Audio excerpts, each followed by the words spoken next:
Listo, entonces empecemos el método de sintonización de Ziegler-Nichols por curva de reacción, que bueno, ya estamos familiarizados un poco con esta curva, porque en actividad uno pues hicimos un ejemplo de cómo se conseguía esta curva y se modelaba el sistema con la función de transferencia.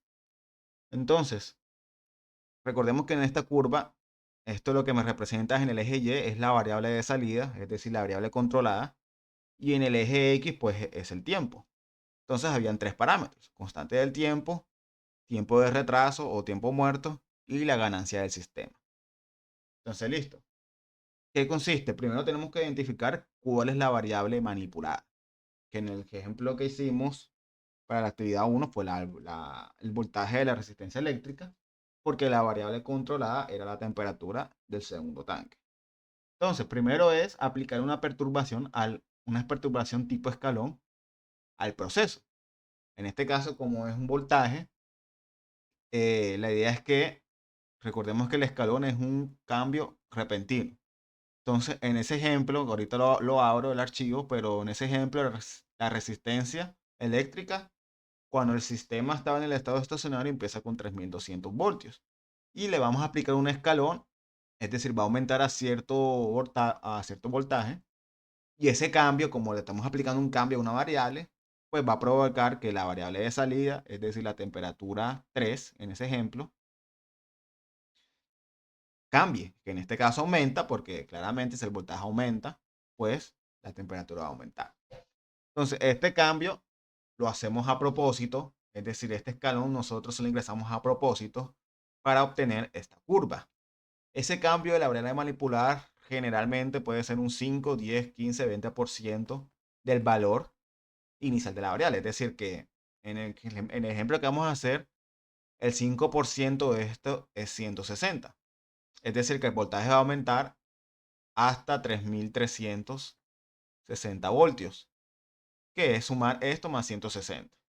Y eso me va a producir un cambio. O sea, aquí le aumentamos el 5%. Entonces, listo. Aplico eso, registro la respuesta a la variable controlada que viene siendo esta gráfica y obtengo los tres valores que ya vimos cómo se hace, pero ahorita vamos a hacer el ejemplo nuevamente. El valor de los tres parámetros. Y ya cuando tengo esos tres parámetros, aplico unas ecuaciones, que es una tabla de estos dos señores, que ya existe desde hace muchísimo tiempo. Y esas fórmulas me dan los tres valores para sintonizar el PID, que es el KP, el TI y el TD. Que a veces, pues, a veces también se nombran KP, KI y KD, pero usualmente es KP, TI y TD. Entonces, ese es el método, básicamente, es sencillo. De hecho, el método que le vendría después, que es este, también es con base en esos tres parámetros que uno identifica, sino que la diferencia es que es otra tabla diferente. Las fórmulas de Ziegler-Nichols, ahora que las muestras, son sencillas. Las del Cohen-Con también son formulitas donde simplemente hay que reemplazar los valores de estos tres señores, pero son fórmulas un poquito más largas. Entonces, bueno, lo mencionamos en el video anterior a este, que hay tres controles.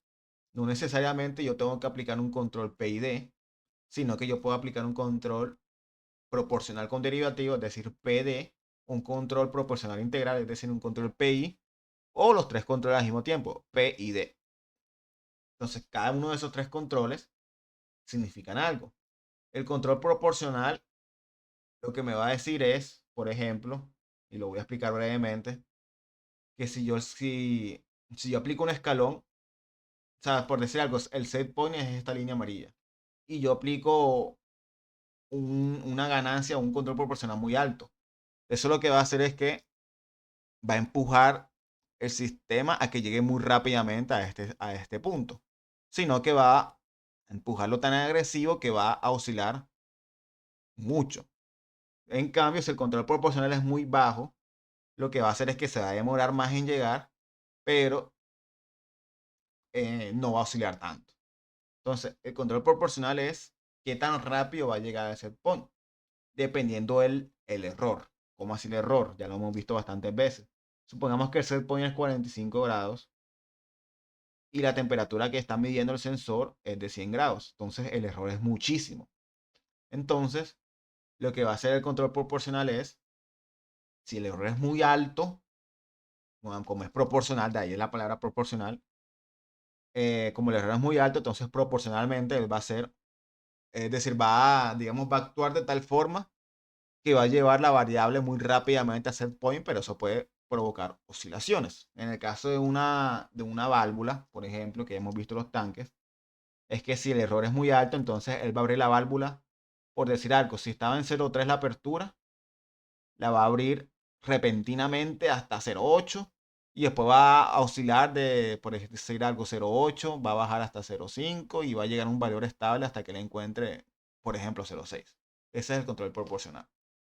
El control integral, ustedes saben que del concepto integral es área bajo la curva. Entonces lo que va a hacer ese control integral, si lo tengo activado, porque si recuerden que estos son valores.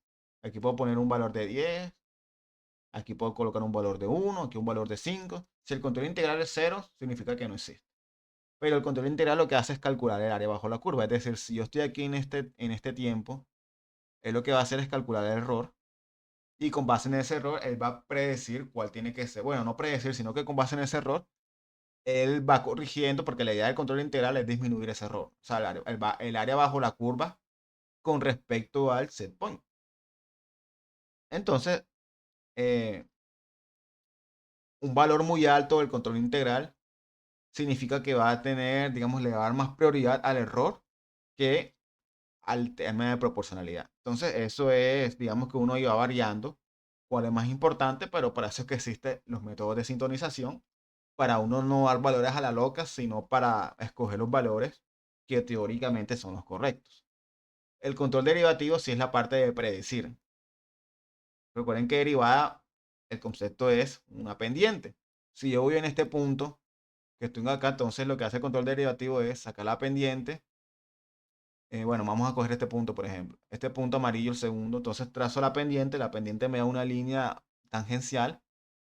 Y eso lo que me va a decir es, dependiendo de la dirección, él sabe cuál va a ser el otro punto que él va a escoger para, en este caso, que otro punto eh, del voltaje, asumiendo que el voltaje es la variable manipulada, él lo que va a decir es que necesita, como está la pendiente hacia abajo, él va a decir la temperatura tiene que bajar para llegar a ese point. Entonces, él va a decir al voltaje, baja el voltaje.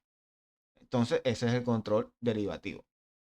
No siempre se suelen utilizar los tres, eso depende de la aplicación que yo requiera, ya sea llenado de tanques, temperaturas, etcétera.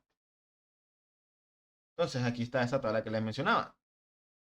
P es para el control de nivel de flujos, es decir, un tanque. PID, control de temperatura, PI, control de flujo, PI también se suele utilizar para control de presión de líquidos.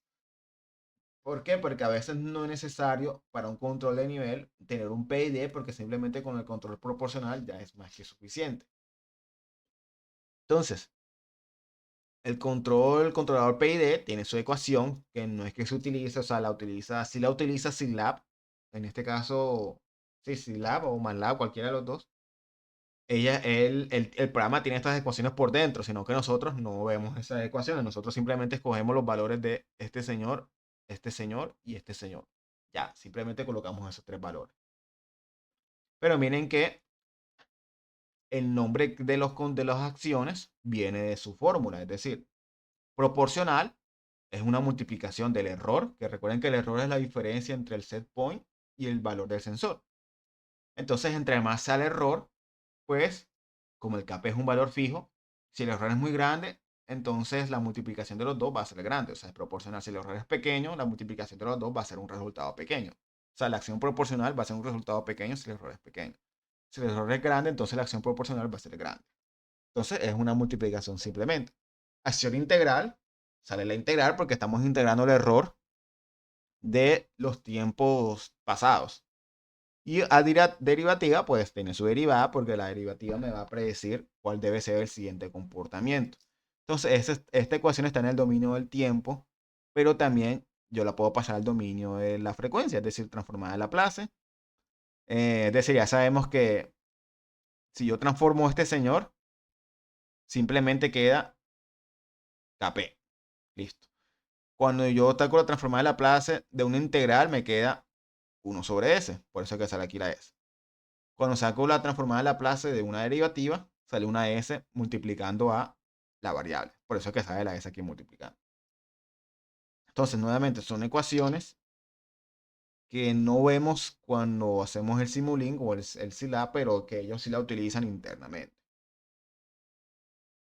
Entonces, ¿qué más antes de empezar el método? ¿Qué menciono? Eh, este va a ser el último método que, bueno, el primer y único método que vamos a ver para sintonización, porque el objetivo del sistema de control de esta clase particular para, digamos, para el programa de ingeniería mecánica simplemente es introducir qué es eso, por qué es importante y cuáles son los conceptos, simplemente.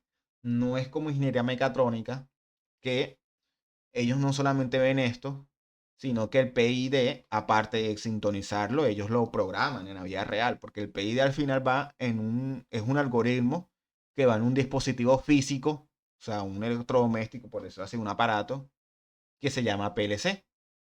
Nosotros simplemente estamos haciendo el PID y eso es demasiado básico, porque nosotros básicamente nos estamos enfocando es en modelación de los procesos y sintonizar el proceso y entender físicamente qué es lo que pasa. Pero mecatrónica va al siguiente nivel, es decir, programarlo en la vida real y cuando ya lo tengo en el PLC, es decir, listo. Ya nosotros hemos visto conceptualmente que el PID puede controlar una válvula, es decir, el valor de K, que tiene que ser entre 0 y 1.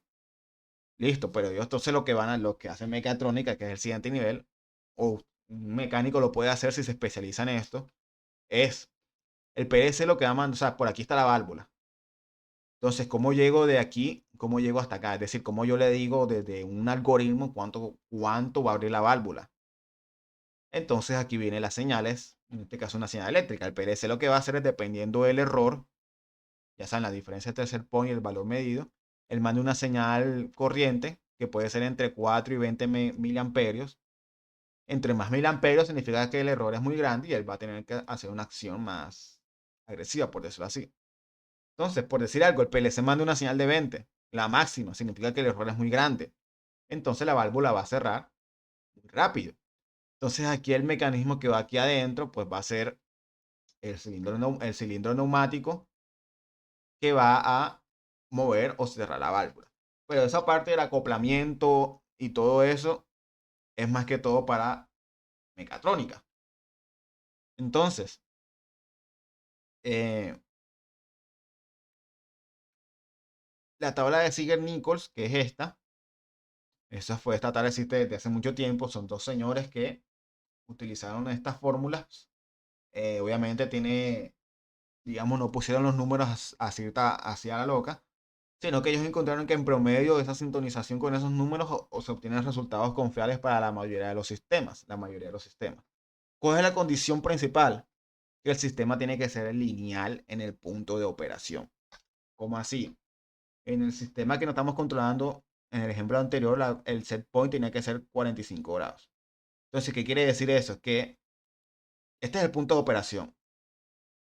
Que para puntos cercanos, por decir algo, 40 a 50 grados, que entre esos dos puntos el sistema se comporte como un sistema de primer orden. Es decir, que si yo aumento el voltaje, pues la temperatura aumente, digamos, la palabra no es que aumente linealmente, sino que aumente de una forma, de un comportamiento predefinido, es decir, en este caso una curva. ¿Por qué? Porque hay veces que si no es un sistema así como este, él puede tener muchos comportamientos que no es una curva en S que se le llama este nombre.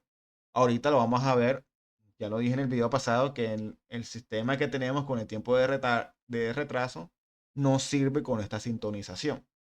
Pero ahorita vamos a ver esa parte. Entonces, nuevamente, la idea es obtener la curva de reacción, ya dijimos cómo, le metemos un escalón a la variable manipular de el voltaje y obtenemos estos tres valores. Obtenemos el valor de L, T y K y después simplemente, si yo quiero obtener un controlador PID, entonces reemplazo esos tres valores y obtengo KP, reemplazo aquí, obtengo TI, reemplazo acá y obtengo TD. Si solo quiero un controlador PI, pues solo utilizo estas dos ecuaciones, porque si es PDI solamente, entonces el TD es cero. Si es un controlador P solamente, entonces solo utilizo esta ecuación. TI decimos que es infinito porque como TI está en el denominador, cuando TI es infinito, esto se vuelve cero. Por eso es que aquí sale en la tabla que es infinito. Pero bueno, nosotros lo vamos a probar con un PID, que es lo que vamos a hacer a continuación. Entonces, yo voy a ir acá a, este es el modelo con el que estaba explicando la solución de la actividad anterior. Y lo que voy a hacer es, primero voy a quitar el tiempo de retraso. Voy a dejar solamente esto por acá. Y voy a quitar todos los final value para no tener ninguna perturbación. Y ahorita que grafique, pues debería salir líneas horizontales porque estoy en el punto de control. Bueno, este dijimos que era, eh, como el valor inicial es 3200, ya yo tengo que el 5% de esto es 160. Recordemos que era 5% porque explica acá que cuando yo meto el escalón puede ser 5, 10, 15, 20% del valor original de la variable manipulada, que es el voltaje. Entonces, por eso es que aquí va a ser 160. Es decir, no es que el voltaje va a cambiar a 160, sino que va a aumentar 160, porque aquí recordemos que estamos sumando los dos valores. Este tiempo de simulación lo voy a dejar en 10.000, que es como está original.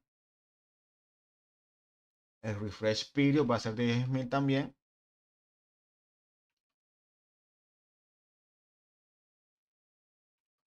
Ya esta gráfica la voy a quitar. El period time, vamos a dejarlo en 10. Y bueno, un truco para no cambiar el 10 en cada uno es simplemente de aquí saco una línea y lo mando para acá. De aquí puedo sacar otra línea y lo mando para acá. Ya para no estar cambiando el 10 en cada uno de los relojes. Inicio debe dar una línea, bueno, aquí sí va a dar una línea horizontal. Listo. El PID lo voy a quitar. ¿Por qué? Porque yo primero necesito hacer esto sin el PID. Es decir, cuando yo obtengo la curva de reacción es cuando no tengo PID porque se supone que eso es lo que yo quiero buscar. Entonces, para no quitar esto, simplemente aquí voy a colocar que el valor de voltaje va a venir hasta acá. Déjenme ver si corre porque no sé si por dejar esto ya no me vaya a correr. Bueno, sí, listo. Sigue corriendo sin problema. Entonces, ahora sí. Bueno, aquí tenía que dejarlo en cero. Aquí estaba metiendo el escalón. Entonces, el voltaje le voy a dejar en 3200. Va a ser un valor fijo. Tienen que las temperaturas no cambian, la altura no cambia y el voltaje sigue siendo ese valor. Perfecto. Ahora sí, voy a meter el escalón en 100 y va a ser 160. Y voy a correr el sistema.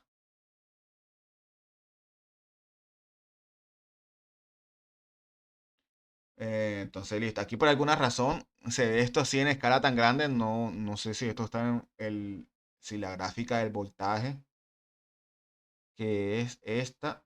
Ah, bueno, es que aquí todavía estoy graficando el PID. Aquí tiene que ser el voltaje. Ahora sí.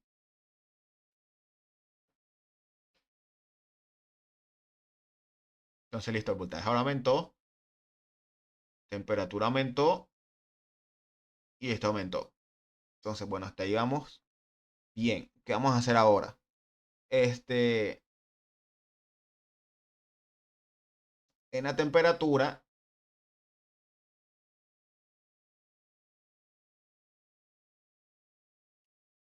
voy a poner que, vamos a poner acá aquí un 10 para ver si se observa mejor el comportamiento.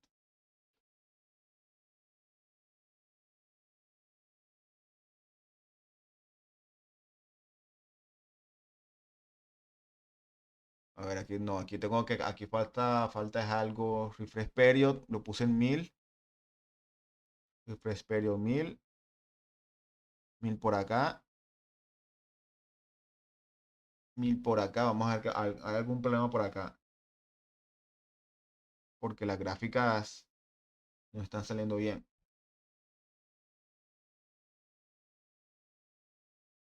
Y ahora sí, listo ya. De pronto había por ahí un número mal colocado.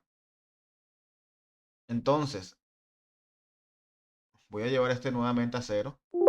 O sea, que el cambio aumente, empieza desde cero. No hay necesidad de colocar un número ahí.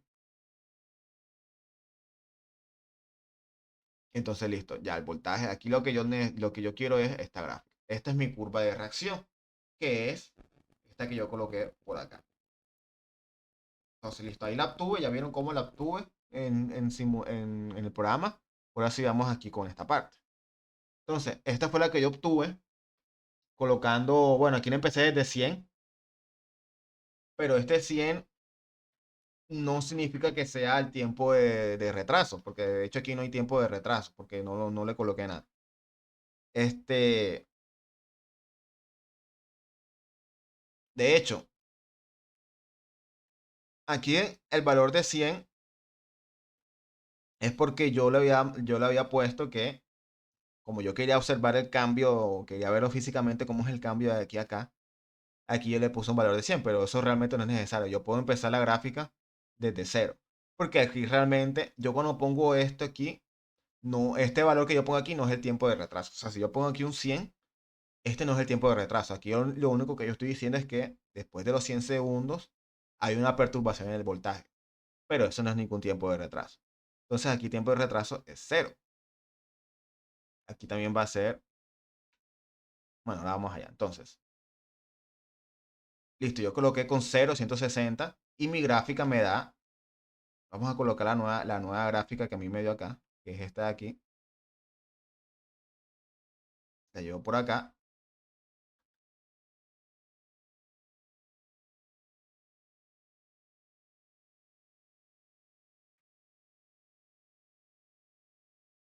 Le voy a llevar por acá. Entonces, ¿qué es lo primero que yo hago acá?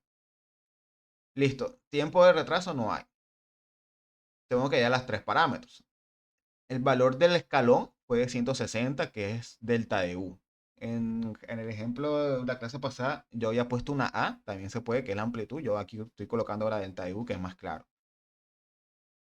Ahora calculo el valor de la variable de respuesta, es decir, la variable controlada, que es la temperatura. Él llega hasta aproximadamente 47.1 y el valor inicial es 44.5, entonces la diferencia es de 2.6. Perfecto. Aquí ya puedo sacar el valor de la ganancia, porque la ganancia es simplemente entre este me da 0.01625. Perfecto. Ahora quiero hallar la constante del sistema, la constante de tiempo. Que recordemos que eso pasa cuando el valor de la respuesta ha alcanzado el 63%. Entonces, por eso aquí lo que hago es 63% de 2.6 da este número. Ahora, como lo tengo que hacer respecto al origen, entonces le sumo 44.5. Entonces me da este valor, que es 46.13, que es el valor que yo voy a coger por acá. Esta línea la voy a colocar más o menos en 46.13 y la llevo hasta que choque la gráfica y capturo por acá abajo. Esa es la constante del tiempo, que en este caso ese va a ser un valor más o menos de, podría ser 80. Entonces va a ser 80 menos L, que es el tiempo muerto. Si hubiese tiempo muerto, como no hay, entonces aquí queda que la constante del tiempo es de 80. Ya la tengo. Entonces realmente que ya tengo todos los valores. Esta línea de arriba era porque decíamos que el sistema alcanza prácticamente el 99% de la estabilización cuando es 4 veces la ganancia del tiempo. 80 por 4 da 360. 360 más o menos está por acá. Y ahí sí, claramente vemos que en ese tiempo ya prácticamente se alcanzó la estabilización de la variable controlada. Entonces, bueno, aquí ya básicamente tengo mis tres parámetros. Que antes de aplicar estas ecuaciones, yo lo que quiero hacer es meterlos a la función de transferencia, como hice en el ejemplo de la vez pasada, para ver si se genera esta misma gráfica. Entonces, lo voy a hacer por aquí. Voy a ingresar a esto, ya lo puedo cerrar.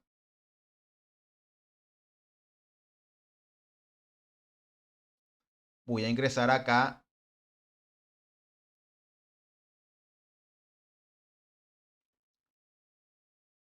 función de transferencia.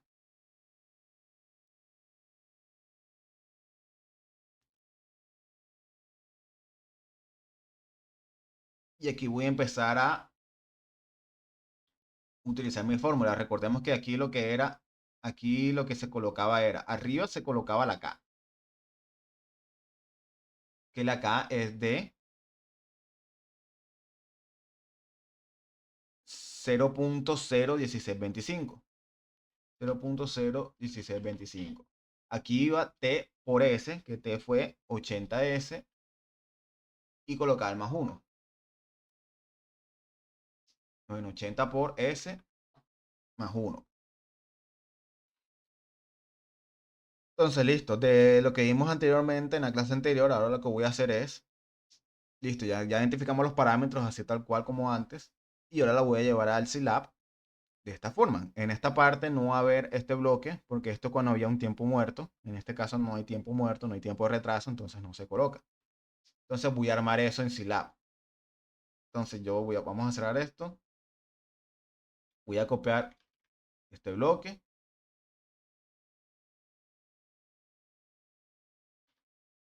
que es el escalón que fue de 160.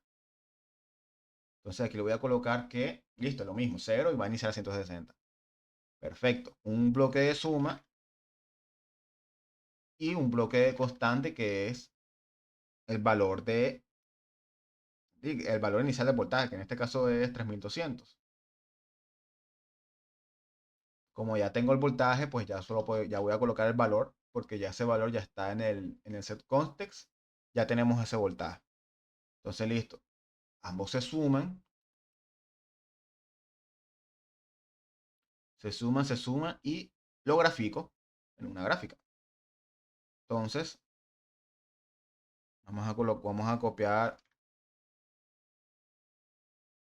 scope y por ahora, solo es para ver, vamos a tomar esta línea por acá. Listo. Vamos a ver qué sale.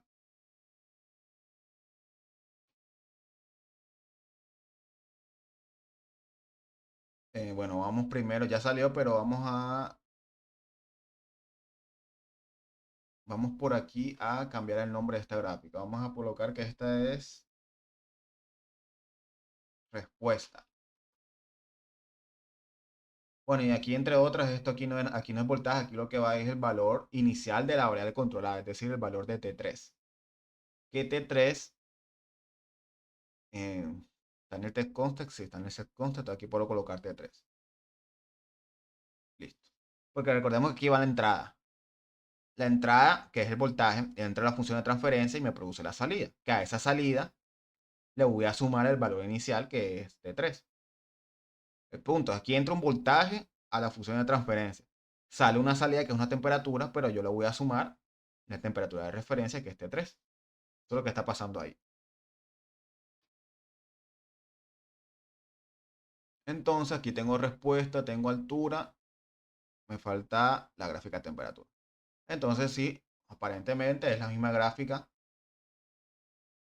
Esta es la gráfica, digamos, real, y esta es la que nosotros modelamos cogiendo los tres parámetros principales, pero miren que es la misma gráfica. Entonces, listo. Hasta ahí eso bien, ya solo quería comprobar eso. Voy a quitar esto. Y ahora sí vamos a calcular los tres parámetros del PID. Entonces, al calcular los tres parámetros, aplicando estas tres fórmulas, pues obtenemos tres valores. Claramente el tiempo muerto, tiempo de retardo fue de 0. Pero ¿qué pasa? Este método de sintonización de Ziegler-Nichols solo funciona cuando hay un tiempo de retraso. Ustedes pueden observarlo aquí mismo. Si L es igual a 0, esto se vuelve indefinido, esto se vuelve 0 y este se vuelve 0. Entonces, ¿cuál es la práctica? Digamos, ¿cuál es la recomendación? Es que cuando un sistema, si se quiere sintonizar por este método que no es el correcto, o sea, de entrada este no es el método correcto para sintonizar un sistema que no tiene tiempo de retraso. Entonces, cuando no hay tiempo de retraso, lo cual eso es prácticamente imposible porque siempre hay tiempo de retraso, sino que como nosotros lo estamos haciendo matemáticamente, nosotros lo estamos ingresando en un bloque, que el bloque le ponemos cero. Pero bueno, en todo caso, la recomendación es que con el tiempo de retardo es cero, para aplicar esta sintonización se coloque como un valor de 1 y se obtienen los tres métodos de acá. Entonces, listo, tenemos estos tres. Voy a llevarlo a Silab. Bueno, entonces aquí habíamos quitado, voy a darle control Z varias veces porque eh, yo le había quitado las perturbaciones que él tenía.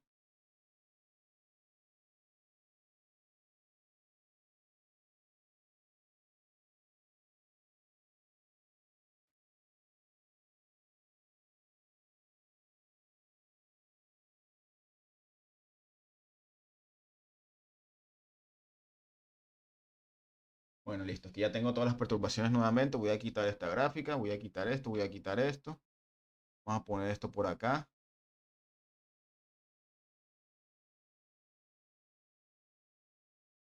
Bueno, él a veces molesta. Vamos a dejarle con sus clocks. Este, tenemos esto por aquí. Por aquí no hay problema. Tenemos la simulación en 10.000, ¿verdad? Refresh period, entonces va a ser 10.000. Por aquí 10.000. Por aquí 10.000. El clock está en...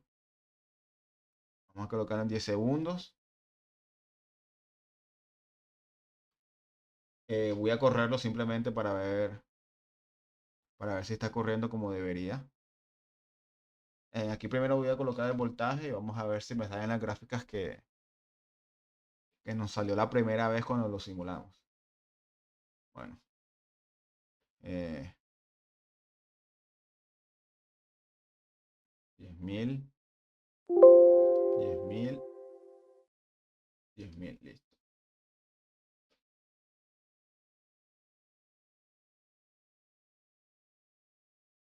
Bueno, listo, las gráficas de siempre. Aquí esto está simulando es el PID porque aquí tengo el PID, pero bueno, listo. Entonces, ahora sí voy a poner aquí entonces PID y voy a colocar los valores que yo tengo por acá. 5907, 2 y 0.5. Entonces, bueno, gráfico, ya tengo esto por acá. Voy a ver qué sale.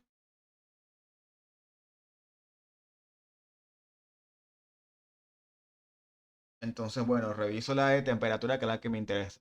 Entonces, sí puedo ver que él trata de sintonizarlo, obviamente sabemos que no está perfecto, porque se ve que no alcanza, o sea, sí trata de estabilizarse, pero no es como lo teníamos antes, que teníamos unos valores aleatorios y daba mejor.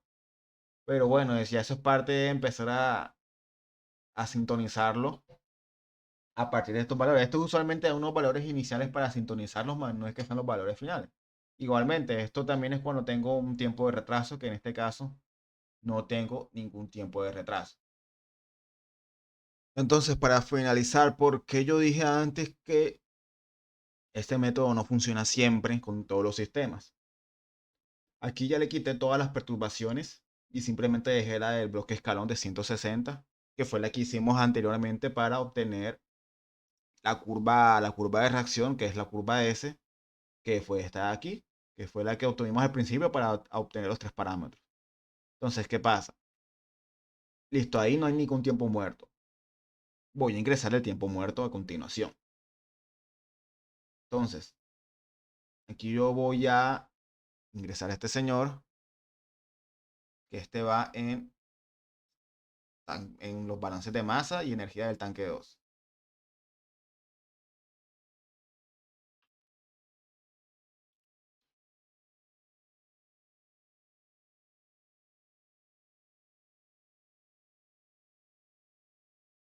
Listo. Y le voy a poner el tiempo de un segundo y un segundo. bueno, es que cuando yo lo grafique, él realmente no se va a alcanzar a ver el comportamiento por la escala tan grande que tiene el sistema. Es decir, aquí se ve que empieza, pero no se ve claramente cuál es el tiempo muerto. Si yo le coloco 100 segundos, es más, vamos a bajarle la escala a 700 para que se aprecie mejor. Entonces aquí 700 y los refresh period también van a ser de 700.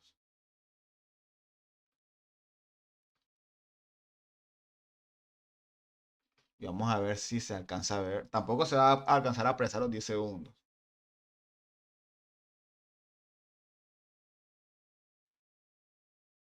Bueno, el segundo no se alcanza a apreciar. Voy a colocar ahora con 10 segundos. Entonces, 10 y 10. Ejecuto.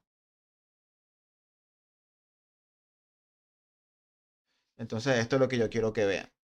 Que cuando yo puse el tiempo de retraso, no se ve la típica curva en S que es 10 segundos y después empieza a aumentar. No pasa eso, miren que no está pasando eso.